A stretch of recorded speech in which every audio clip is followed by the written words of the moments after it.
Jornal Nacional. Boa noite. Boa noite. A Fiocruz alerta.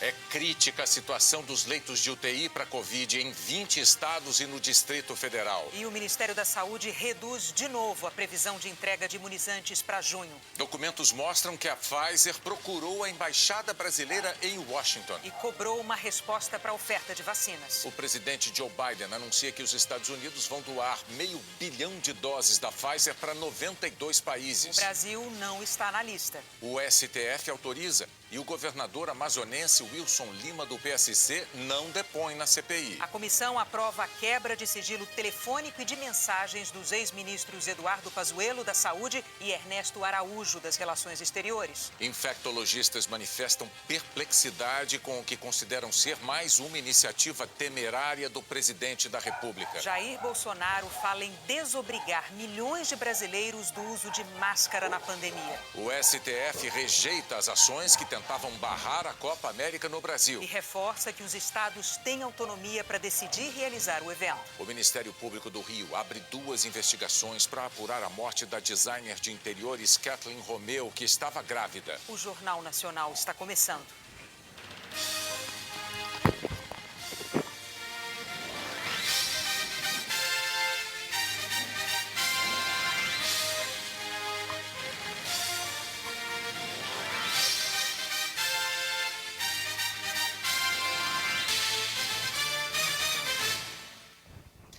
Um documento que está em análise na CPI da Covid mostra que a farmacêutica Pfizer apelou até para a embaixada brasileira em Washington na tentativa de vender vacina para o Brasil ainda no ano passado.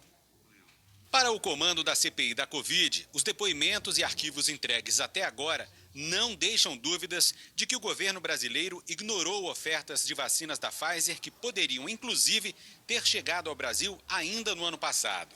Foram mais de 6 meses entre a primeira proposta formal em agosto e o fechamento do contrato em março desse ano.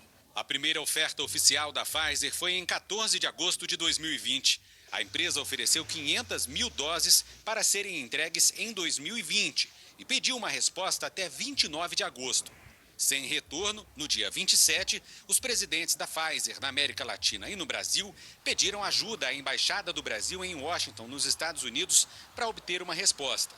No dia 28, a embaixada encaminhou um documento ao Ministério das Relações Exteriores, à época comandado por Ernesto Araújo. A TV Globo teve acesso ao texto, que relata que os dirigentes da Pfizer ressaltaram ao posto a importância de que o governo brasileiro manifeste interesse pela compra da vacina até 29 de agosto, com base em proposta comercial apresentada aos Ministérios da Saúde e da Economia em 14 de agosto. Os dirigentes da Pfizer também fizeram um alerta que o risco brasileiro nesse momento seria o de não assegurar a aquisição da quantidade mínima pretendida da vacina, cuja demanda de outros países, conforme ressaltaram, tenderia a aumentar no futuro próximo. Mas o pedido de ajuda via embaixada não surtiu efeito. Em depoimento à CPI no mês passado, o presidente da Pfizer na América Latina, Carlos Murilo, detalhou os sucessivos fracassos de diálogo com o governo. Diante do silêncio federal em Brasília, em novembro e depois em fevereiro deste ano, a Pfizer apresentou novas propostas. Mas o Ministério da Saúde só assinou o contrato em março. Um dos objetivos da CPI é apurar as omissões do governo federal na compra de vacinas e o consequente atraso na imunização do país. Especialistas dizem que um dos motivos do fracasso do Brasil no enfrentamento da doença é justamente a falta de vacinas. Governistas afirmam que as negociações entre o governo e a Pfizer não avançaram à época por entraves jurídicos na legislação do Brasil. A Pfizer garante que as condições apresentadas ao Brasil foram as mesmas de contratos fechados em vários outros países. Querer forçar a mão de que o Brasil negou negociar com a Pfizer, eu acho que é forçar a barra. A própria Pfizer repetiu no plenário da CPI por diversas vezes. Não havia condição jurídica, não havia segurança jurídica para assinar o contrato antes de se fazer a mudança legislativa. Qualquer coisa fora disso é narrativa, não se sustenta. A oposição ressalta que a vacinação poderia ter começado antes. Na oitiva com o Carlos Murilo, o presidente, o CEO da Pfizer para a América Latina, ficou claro que a Pfizer, desde março, maio de 2020, tenta tenta conversas com o governo para poder vender a vacina. O governo só foi apresentar um plano nacional de imunização contra a Covid por determinação do ministro Lewandowski do STF em dezembro de 2020. Até esse período, o governo negava a adquirir vacinas em grande quantidade. O Itamaraty entregou à CPI da Covid um outro documento sigiloso. Ele mostra que o presidente Jair Bolsonaro tentou convencer a Índia a enviar ao Brasil matéria-prima da hidroxicloroquina para o uso no tratamento da Covid. As pesquisas dos órgãos mais importantes e reconhecidos do mundo já concluíram que esse medicamento é ineficaz contra a doença. O telegrama foi enviado à CPI da Covid pelo Ministério das Relações Exteriores e fazia uma transcrição do telefonema entre o presidente Jair Bolsonaro e o primeiro-ministro da Índia, Narendra Modi, no dia 4 de abril do ano passado. O diálogo foi publicado pelo jornal O Globo. Na conversa, o presidente Jair Bolsonaro pede para acelerar a liberação dos insumos para a fabricação de hidroxicloroquina no Brasil e usá-lo no combate à Covid-19. Cientistas já comprovaram que a hidroxicloroquina é ineficaz para tratar a Covid. Bolsonaro fez o pedido logo no início da conversa. Entrarei diretamente no assunto. Temos tido resultados animadores no uso de hidroxicloroquina para o tratamento de pacientes com Covid-19, disse o presidente sem citar a origem dessa informação. E seguiu. Estou informado de um carregamento de 530 quilos de sulfato de hidroxicloroquina que está parado na Índia, à espera de liberação por parte do governo indiano. Esse carregamento inicial de 530 quilos é parte de uma encomenda maior e foi comprado pela EMS.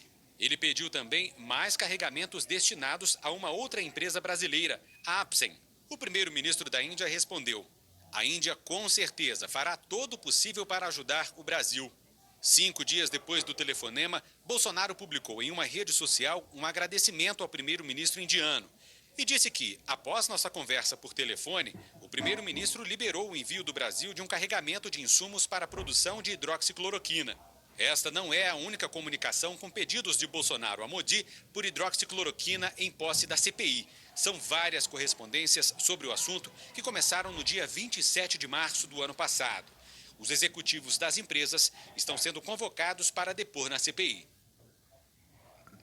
A EMS declarou em nota que jamais incentivou o uso de hidroxicloroquina que não seja o indicado em bula para lúpus e artrite reumatoide, que sempre disponibilizou estes produtos a pacientes com prescrição médica, que apoiou o principal estudo clínico do Brasil, que não mostrou efeito favorável em pacientes adultos hospitalizados com formas leves ou moderadas de Covid, e que o produto representa 0,2% do faturamento da AMS. A AMS afirma estar aberta para conceder demais informações necessárias. Em nota, a Apsen afirmou que todas as interações com o governo são por meios legais, com lisura, em conformidade com as normas do setor e com a legislação do país. A nota afirma ainda que nunca houve contato direto com o presidente Jair Bolsonaro, que a Apsen é uma empresa apartidária e não apoia ou financia nenhum partido ou figura política e que seus executivos não têm vínculos pessoais ou profissionais com o atual presidente da República. A CPI da Covid quebrou sigilos telefônico e de mensagens dos ex-ministros Eduardo Pazuello e Ernesto Araújo e de mais 18 pessoas e empresas.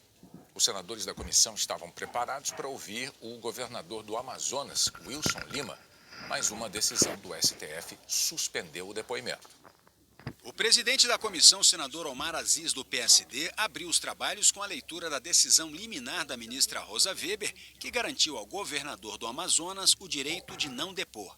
A ministra afirmou que Wilson Lima é investigado na Operação Sangria, da Polícia Federal, em ação no Superior Tribunal de Justiça e que, pela Constituição, tem o direito de não produzir prova contra si.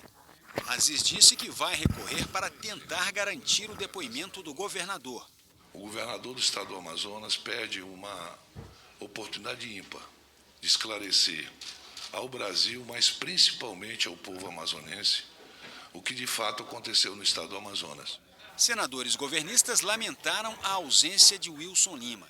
Eles têm insistido na estratégia de que a CPI deve investigar governadores e prefeitos sob o argumento de que o governo federal repassou recursos e que estados e municípios não os aplicaram corretamente. Só queria lamentar a não vinda do governador Lima, lá do estado do Amazonas, para prestar os esclarecimentos, conforme já foi colocado aqui, sobre o recurso que ele tinha e não aplicou, e que isso não se torne rotina, senador Eduardo Braga, com os outros governadores. Uma das preocupações da CPI é com relação ao pedido ao STF de 18 governadores, entre eles o Wilson Lima, para não falarem à CPI. 9 governadores já foram convocados, mas eles alegam que as convocações ferem a independência entre os poderes. Logo depois, os senadores passaram para discussões administrativas. Aprovaram novos depoimentos, entre eles o do ministro da Controladoria Geral da União, Wagner Rosário. Quando chegou a hora de votar a quebra de sigilos bancários, telefônicos e de mensagens de pessoas ligadas ao Palácio do Planalto, houve bate-boca. Integrante da tropa de choque do governo, o senador Marcos Rogério, do Democratas, tentou impedir a votação. Quebra de sigilo sem conhecer a fundamentação.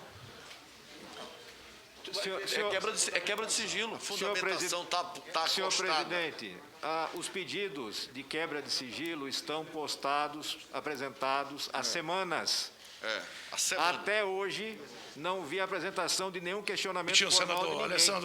Senador Alessandro, o que o senador Marco Rogério quer é tentar confundir. Essa decisão já foi tomada, ele já perdeu. Esquece. Não, senhor presidente. Esquece.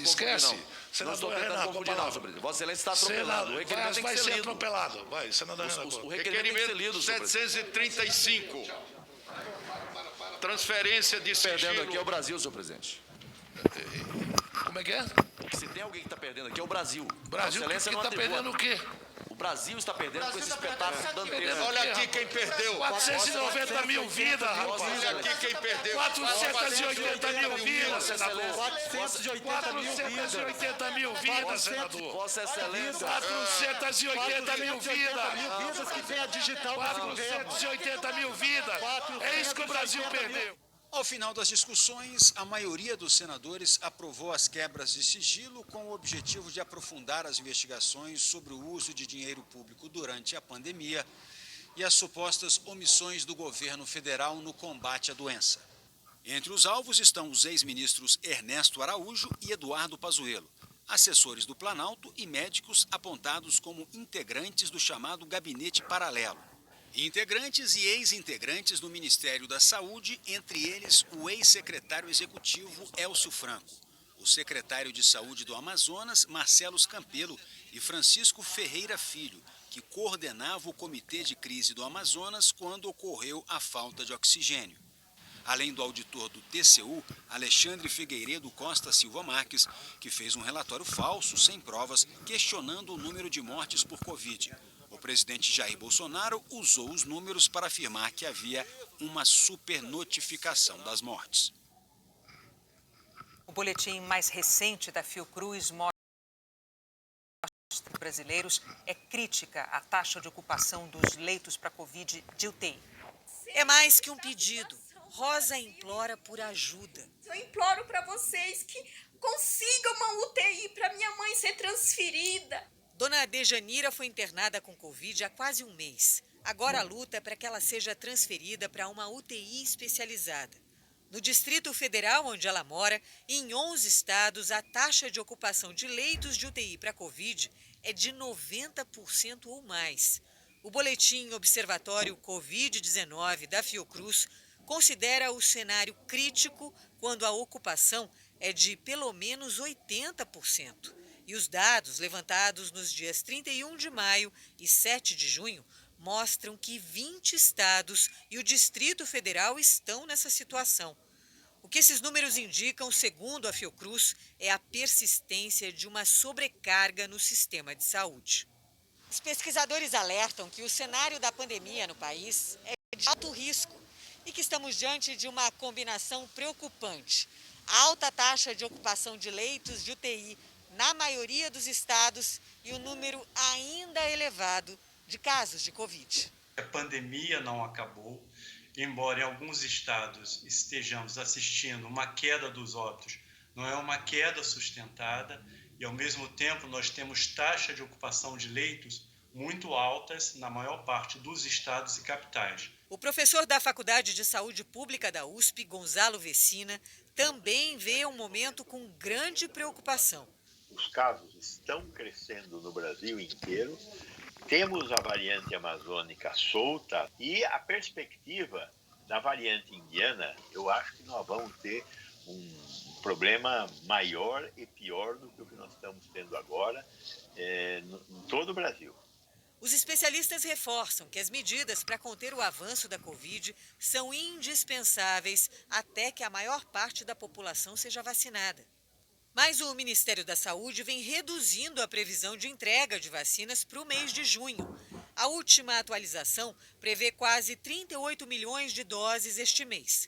São 15 milhões a menos do que o Ministério projetava um mês atrás. O governo afirma que a projeção varia de acordo com o recebimento de insumos e questões logísticas e operacionais dos laboratórios. Então, o único jeito de não pegar a doença e não correr o risco de morrer é fazer isolamento, usar máscara e lavar a mão. A Johnson & Johnson anunciou que a agência reguladora dos Estados Unidos aumentou de 3 meses para 4 meses e meio o prazo de validade da vacina contra a Covid da Janssen. O governo brasileiro espera receber 3 milhões de doses dessa vacina ainda neste mês, com validade até o dia 27. A Anvisa afirmou que vai se reunir amanhã com a empresa para discutir exatamente essa questão do prazo de validade da vacina. Mais de 4 milhões de brasileiros ainda não foram tomar a segunda dose da vacina contra a Covid. O alerta vem dos especialistas. Diante das variantes do vírus, especialmente a Delta, identificada primeiro na Índia, tomar as 2 doses da vacina contra a Covid se torna ainda mais fundamental. A proteção com só uma dose, ela baixa muito, e principalmente com a Delta. E quando a população, parte dessa população vacinada, ela está só com uma dose, é uma falsa sensação de segurança, não só para a pessoa, mas também vai dar a impressão que existe uma vacinação que, na verdade, não tem o efeito de proteção que nós precisamos ter, que só é conferido com a segunda dose. Em todo o Brasil, mais de 4 milhões de pessoas estão com a segunda dose atrasada. 3 milhões da Coronavac e 1 milhão da AstraZeneca, segundo pesquisadores da USP e da UFRJ. Em média, só 30% dos brasileiros de 60 a 69 anos completaram a imunização. Na faixa de 70 a 79 anos, 78% tomaram as 2 doses e 75% entre os que têm 80 anos ou mais. Os outros ou estão atrasados para receber a segunda dose ou estão esperando a data ou ainda nem tomaram a primeira. É muito importante que os serviços contactem essas pessoas, né, e façam uma busca ativa, dias específicos, né, para as pessoas irem se vacinar e esclarecer que, mesmo atrasado, é importante retornar para tomar a segunda dose. Os médicos dizem que tomar as 2 doses não é essencial apenas para a proteção individual. É a atitude decisiva para o principal, a proteção coletiva contra o vírus. Sem vacinas, o vírus circula à vontade. Se só uma parte da população estiver vacinada, ele continua infectando as pessoas, embora com um pouco mais de dificuldade. Quanto mais gente vacinada, menos espaço o vírus encontra para se espalhar. Quando uma pessoa pergunta, mas quantos por cento que eu vou estar protegida? Se eu tomar a segunda dose em tal data, vai ser bom para mim? No final das contas, isso tira um pouco o foco do que a vacina é. É um efeito coletivo. Vamos aos dados reunidos pelo consórcio de veículos da imprensa sobre a vacinação e a pandemia no Brasil. Alan Severiano, boa noite. Boa noite, Bonner. Boa noite, Renata. Boa noite a todos. O Brasil registrou 2.344 mortes por Covid de ontem para hoje. 482.135 pessoas já morreram da doença. Nas últimas 24 horas, o país confirmou 89.802 novos casos, O total é de 17.215.159. As médias de casos e de mortes seguem em estabilidade. São, em média, 59.151 novos casos por dia, redução de 1% em 2 semanas. A média de mortes está em 1.764 mortes por dia, redução de 2% em 2 semanas. No mapa agora, o panorama nos estados. 4 aparecem com alta na média de mortes, em vermelho. Em estabilidade, em amarelo, são 18 estados e também o Distrito Federal. E em azul, com queda na média de mortes, 4 estados.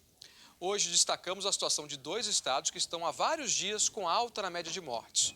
Olha só, Alagoas entrou no 5º dia seguido de alta, a média de 849 novos casos por dia, com aumento de 53% hoje. Na Paraíba são 17 dias de aumento, média de 2.069 casos por dia, alta de 20%. O governo de Alagoas declarou que renovou hoje o decreto que mantém o estado na fase vermelha do plano de restrição à circulação de pessoas e que vem pedindo à população que use máscaras e busque se vacinar. Já o governo da Paraíba também declarou que está adotando medidas de restrição e que a colaboração de toda a sociedade é essencial. Os números da vacinação mostram que nas últimas 24 horas, 944.016 pessoas tomaram a primeira dose e 102.656 tomaram a segunda. Somando, foram 1.046.672 doses em 24 horas. Desde o começo da vacinação, 52.790.945 pessoas tomaram a primeira dose no Brasil, ou 24,93% da população.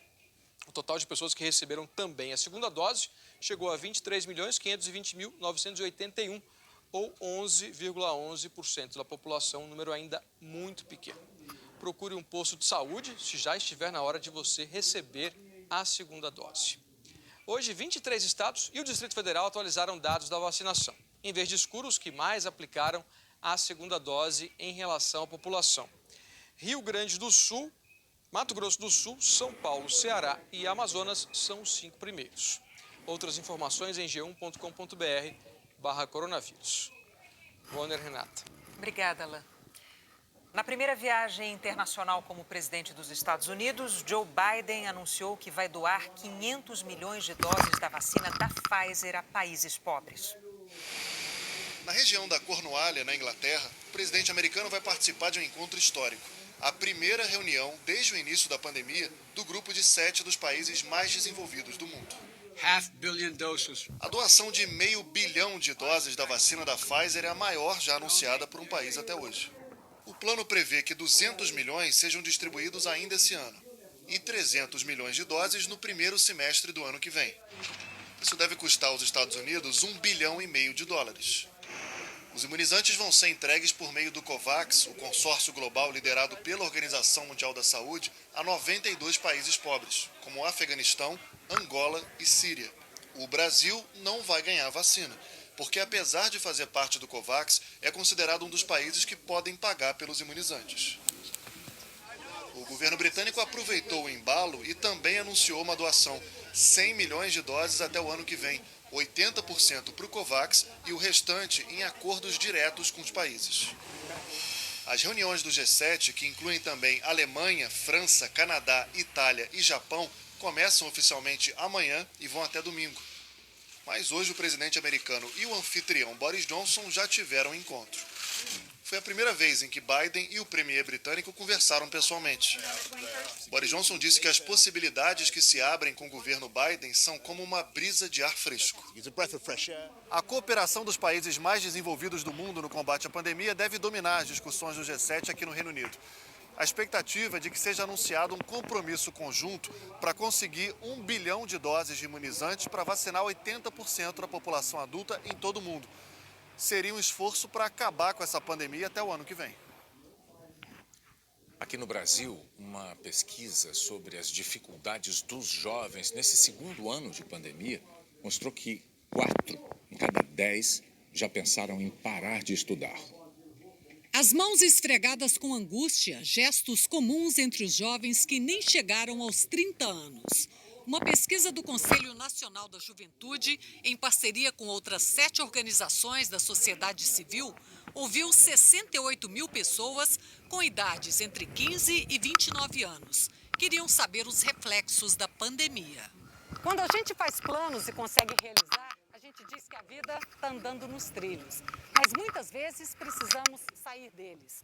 A pandemia mexeu com sonhos de milhões de jovens.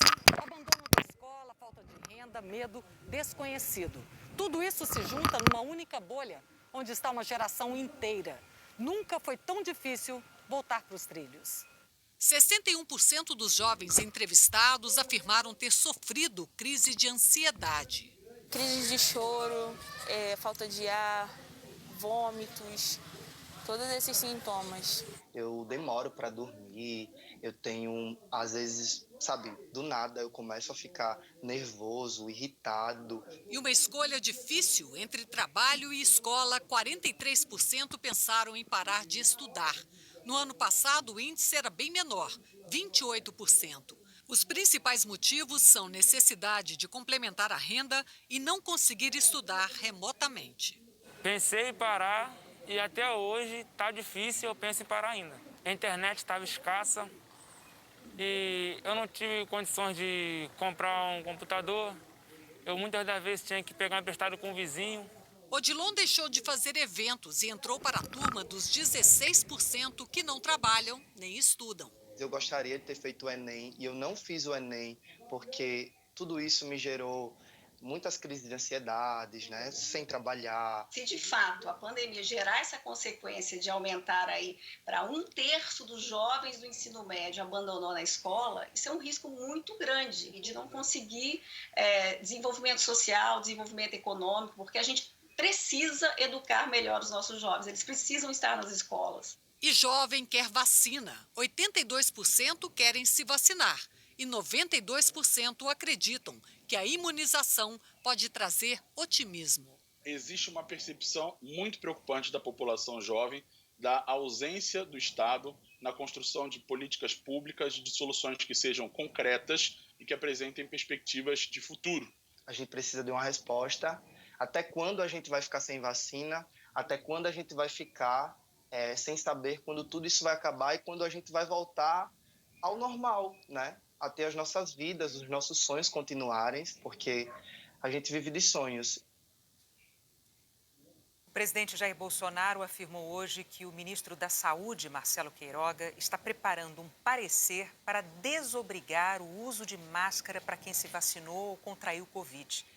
Especialistas ouvidos pelo Jornal Nacional dizem que a medida é uma temeridade. O presidente usou uma cerimônia no Palácio do Planalto para discursar contra o uso de máscara. Jair Bolsonaro chamou o ministro da Saúde, Marcelo Queiroga, de um tal de Queiroga e anunciou a intenção de dispensar milhões de brasileiros do cuidado fundamental de usar uma máscara. Acabei de conversar com um tal de Queiroga, não sei se vocês sabem quem é, né? Nosso ministro da Saúde. E ele vai ultimar um parecer visando a desobrigar o uso de máscara por parte daqueles que estejam vacinados ou que já foram contaminados. Para tirar esse símbolo, que obviamente tem a sua utilidade para quem está infectado. Uma lei aprovada pelo Congresso no ano passado e sancionada pelo presidente obriga o uso de máscaras de proteção individual para circulação em espaços públicos e privados, acessíveis ao público, em vias públicas e em transportes públicos. Mudanças nessa lei precisam passar pelo Congresso. Especialistas ouvidos pelo Jornal Nacional consideraram a declaração do presidente uma temeridade.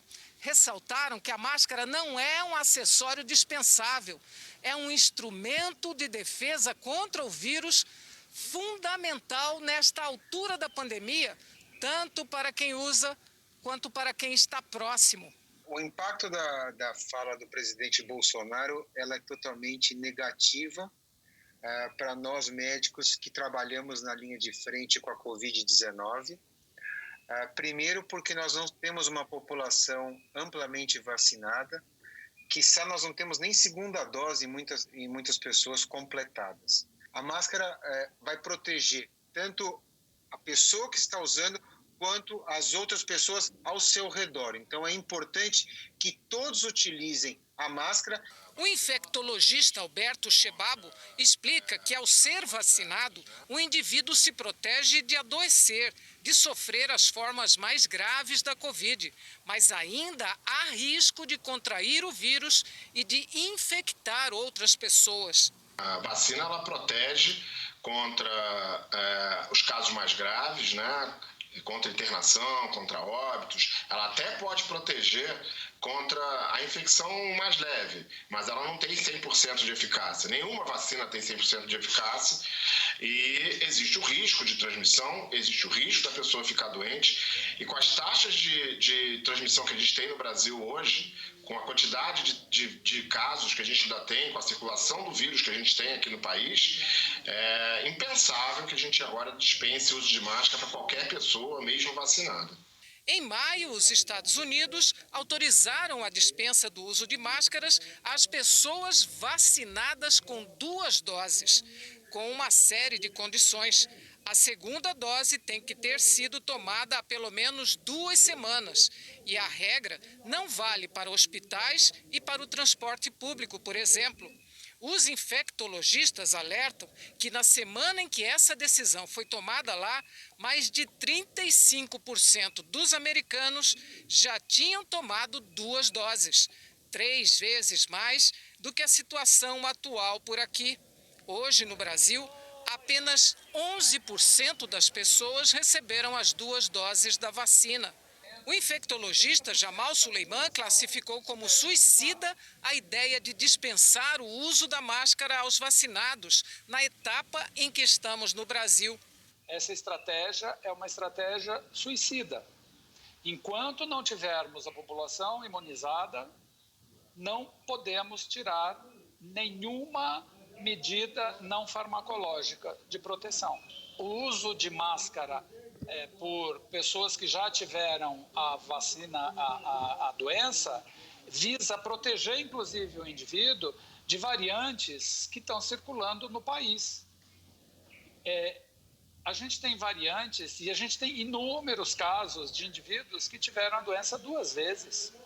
O ministro Queiroga confirmou à TV Globo que Bolsonaro já havia pedido a ele um estudo sobre o uso de máscara. Queiroga afirmou que ainda não tem uma opinião formada sobre o assunto e que vai discutir com técnicos do ministério.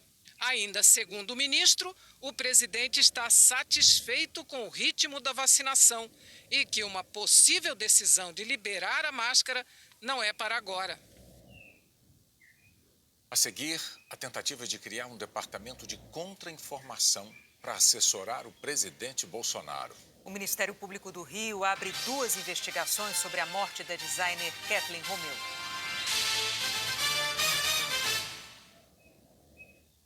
No duelo promovido pelo Jornal do Carro, o Tiggo 8 derrotou o Tiguan por nocaute, vencendo todos os rounds em tecnologia, envergadura, agilidade, estilo, potência e resistência. Tiggo 8, novo campeão mundial da categoria 7 lugares, a 8ª maravilha do mundo. Alejandro se declara pra Luna. Eu não sou mais aquele garoto tímido que eu era. E eu não aguento mais ficar com isso guardado dentro de mim. Eu ainda sou apaixonado por você, Luna. E Dominique sequestra Ivo, o policial responsável por proteger Alexia, Luna e Kira. Realmente não sei se todas sobreviveram, mas eu tenho certeza que até o final da noite você vai me contar tudo. A única coisa que eu posso conversar com você é sobre a delação premiada. Amanhã, salve-se quem puder.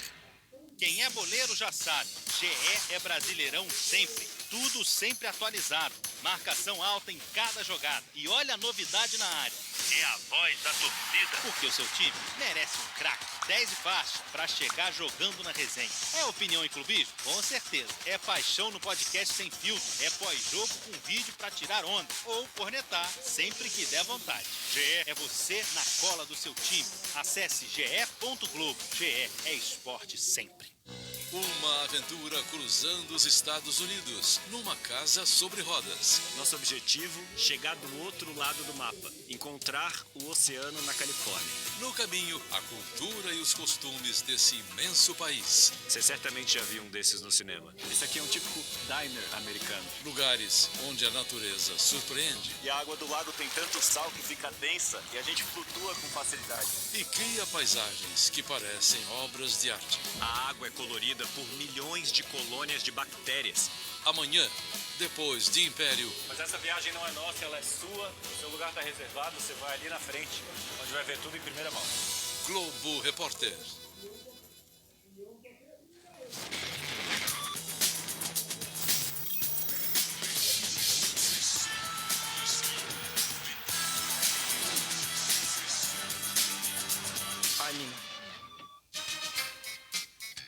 Domingo no Auto Esporte, amor pra toda a vida. Esses carros viram integrantes da família. Um automático, um elétrico, rola um drift. Tá ficando divertido. Quadriciclos no campo. E outra coisa que eu vi que tem ali é um orímetro, né? Big Trail, do seu jeito. O mais legal é o quanto a eletrônica ajuda. Conserto de rodas. O que é que vocês vão fazer aqui para solucionar o problema dele? É domingo no Auto Esporte.